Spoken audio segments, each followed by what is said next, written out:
Brave New World continues as read by the Bathroom Reader. I am covering for the Plurality Report, who is currently traveling through time to 1812 in order to nail Laura Secord. Chapter 13. Henry Foster loomed up through the twilight of the embryo store. "Like to come to a feelie this evening?" Lenina shook her head without speaking. "Going out with someone else?" It interested him to know which of his friends was being had by which other. "Is it Benito?" he questioned. She shook her head again. Henry detected the weariness in those purple eyes, the pallor beneath that gaze of lupus, the sadness at the corners of the unsmiling crimson mouth. "You're not feeling ill, are you?"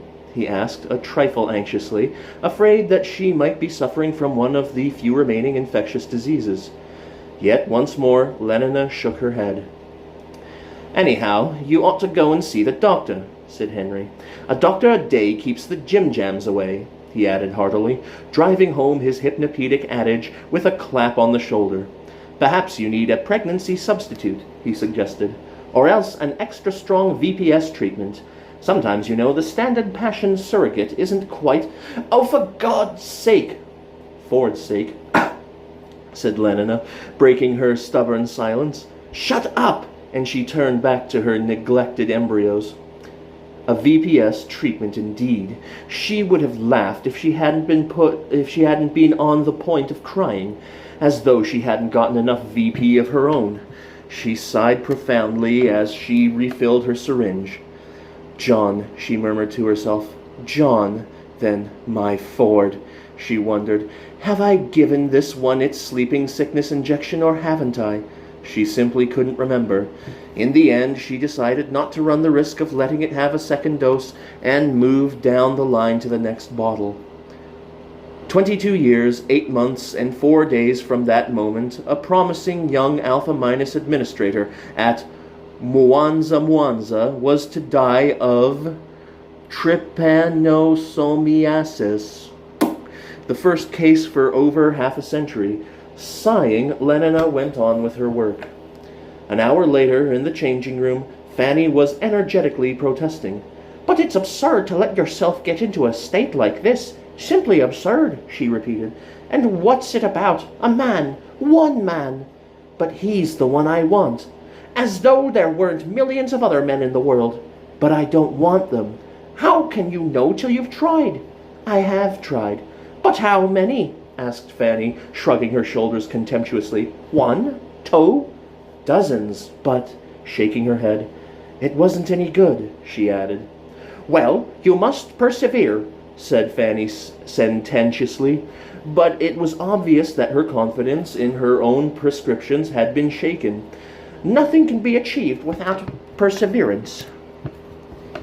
"But meanwhile—" "Don't think of him. I can't help it." "Take Soma, then." "I do." "Well, go on." "But in the intervals I still like him. I shall always like him." "Well, if that's the case," said Fanny with decision, "why don't you just go and take him, whether he wants to or not?" "But if you knew how terribly queer he was." "All the more reason for taking a firm line." "It's all very well to say that." "Don't stand any nonsense act." Fanny's voice was a trumpet. She might have been at a YWFA lecturer giving an evening talk to adolescent beta-minuses. "Yes, act, at once. Do it now." "I'd be scared," said Lenina. "Well, you've only got to take half a gram of Soma first, and now I'm going to have my bath." She marched off, trailing her towel. The bell rang, and the savage, who was impatiently hoping that Helmholtz would come that afternoon, for having at last made up his mind to talk to Helmholtz about Lenina, he could not bear to postpone his confidences a moment longer, jumped up and ran to the door.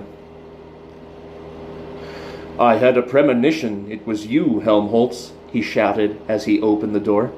On the threshold, in a white acetate satin sailor suit, and with a round white cap rakishly tilted over her left ear, stood Lenina.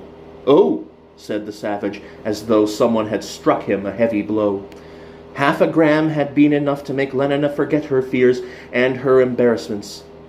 "Hello, John," she said, smiling and walking past him into the room. Automatically he closed the door and followed her. Lenina sat down. There was a long silence. "You don't seem very glad to see me, John," she said at last. "Not glad?" The savage looked at her reproachfully, then suddenly fell on his knees before her, and, taking Lenina's hand, reverently kissed it. "Not glad? Oh, if only you knew," he whispered, and, venturing to raise his eyes to her face, "Admired Lenina," he went on. "Indeed, the top of admiration, worth what's dearest in the world." She smiled at him with a luscious tenderness. "Oh, you so perfect." She was leaning towards him with parted lips. "So perfect and so peerless are created." Nearer and nearer, of every creature's best, still nearer. The savage suddenly scrambled to his feet.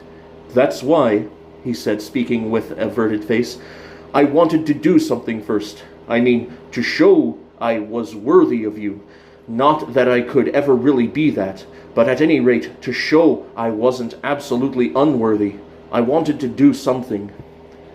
"Why should you think it necessary?" Lenina began, but left the sentence unfinished.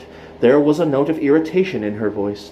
When one has leant forward, nearer and nearer with parted lips, only to find oneself quite suddenly, as a clumsy oaf scrambles to his feet, leaning towards nothing at all, well, there is a reason, even with half a gram of soma circulating in one's bloodstream, a genuine reason for annoyance.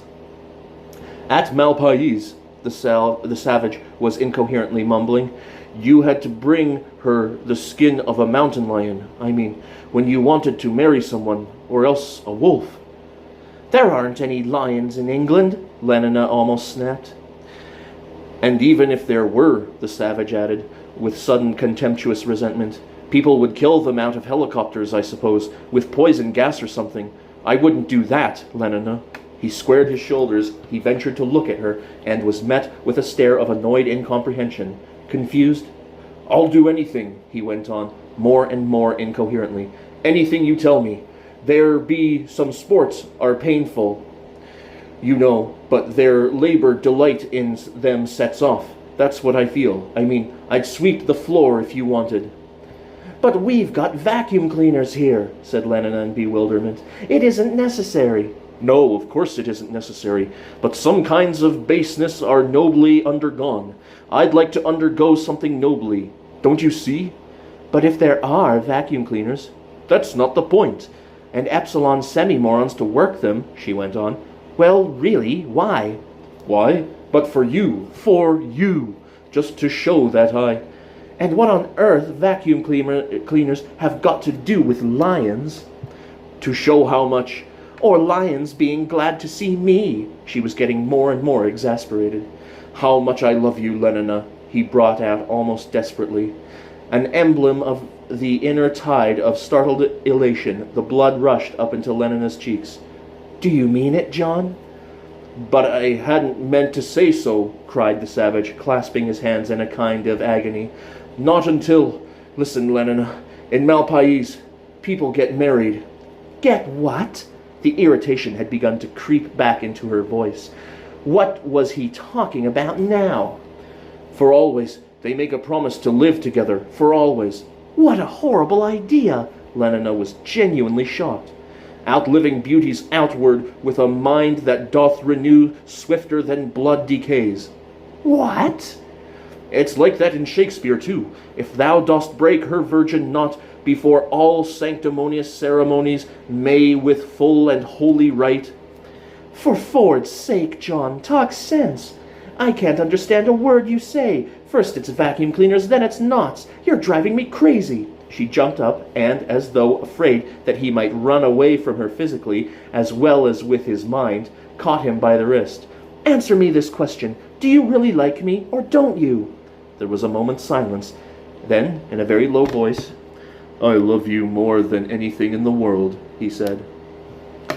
"Then why on earth didn't you say so?" she cried, and so intense was her exasperation that she drove her sharp nails into the skin of his wrist.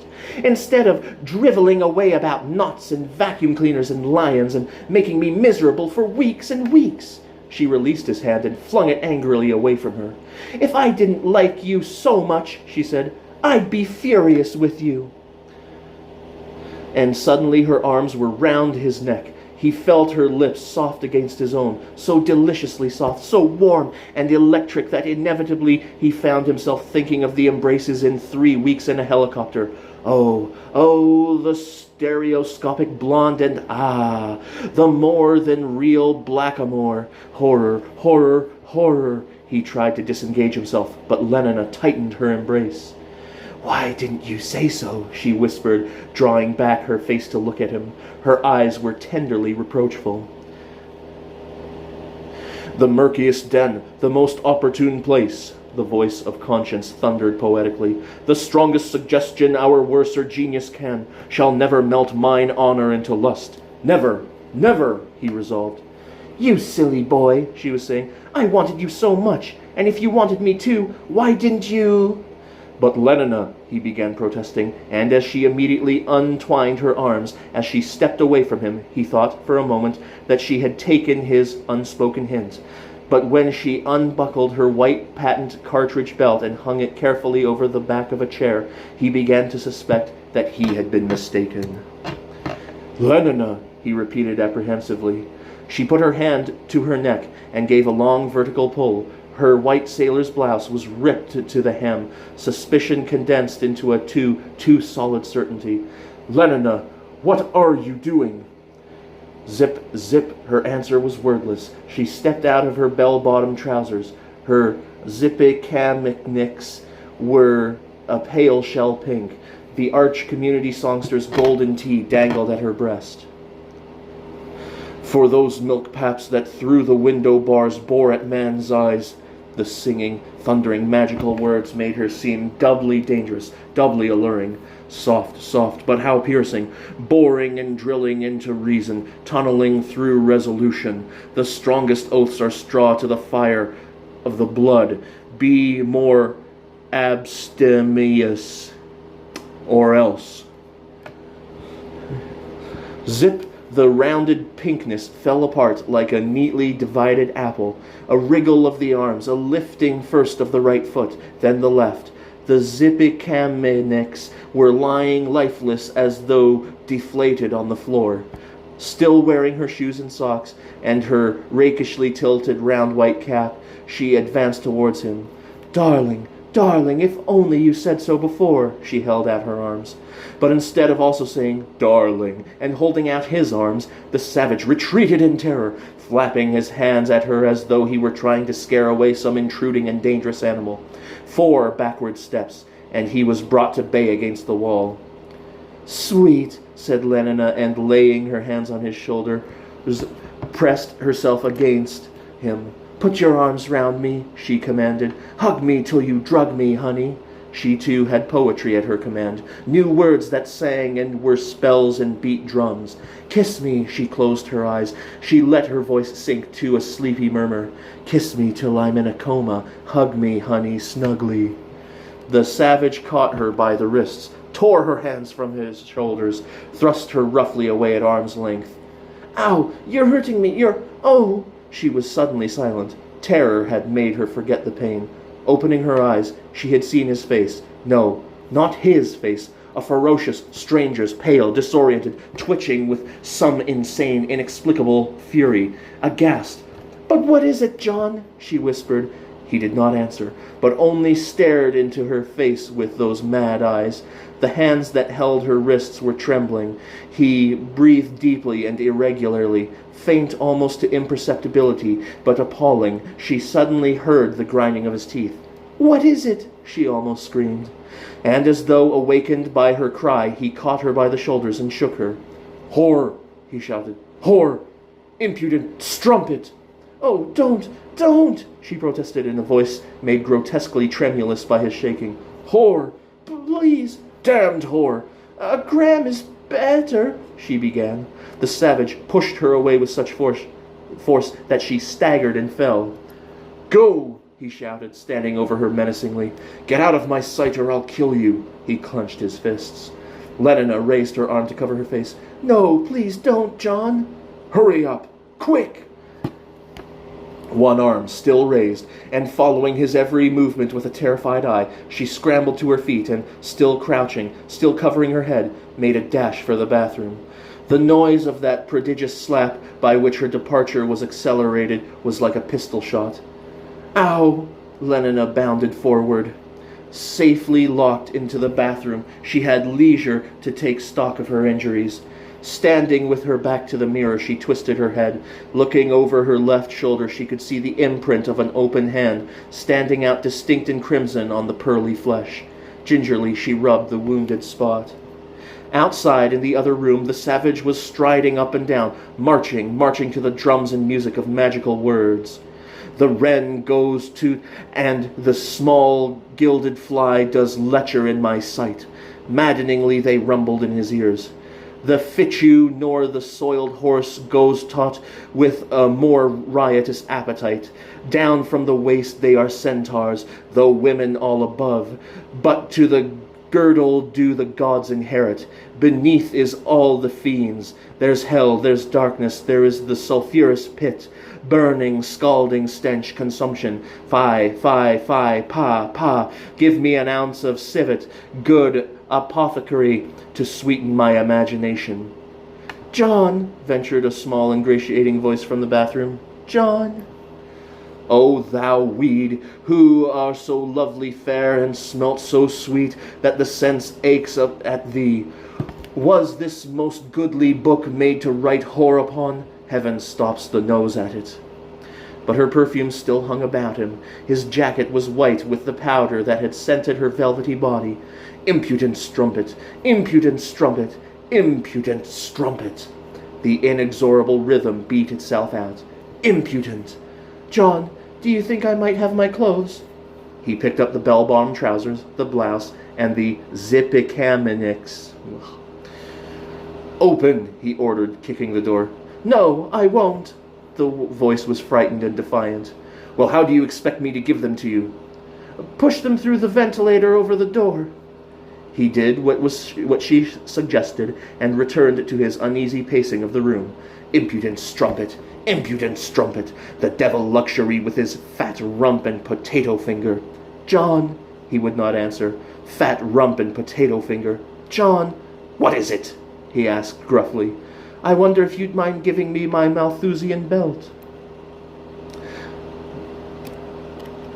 Lenina sat, listening to the footsteps in the other room, wondering as she listened how long he was likely to go tramping up and down like that, whether she would have to wait until he left the flat, or if it would be safe, after allowing his madness a reasonable time to subside, to open the bathroom door and make a dash for it. She was interrupted in the midst of these uneasy speculations by the sound of the telephone bell ringing in the other room.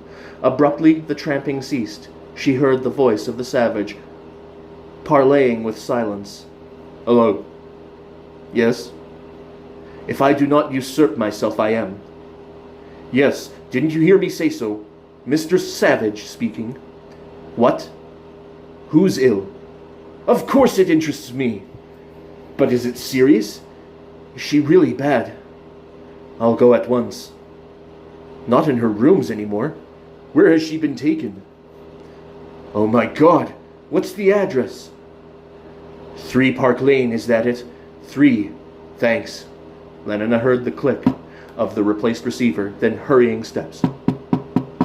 A door slammed. There was silence. Was he really gone? With an infinity of precautions, she opened the door a quarter of an inch, peeped through the crack, was encouraged by the view of emptiness, opened a little further and put her whole head out, finally tiptoed into the room, stood for a few seconds with strongly beating heart, listening, then darted to the front door, opened, slipped through, slam, ran. It was not till she was in the lift and actually dropping down the well that she began to feel herself secure.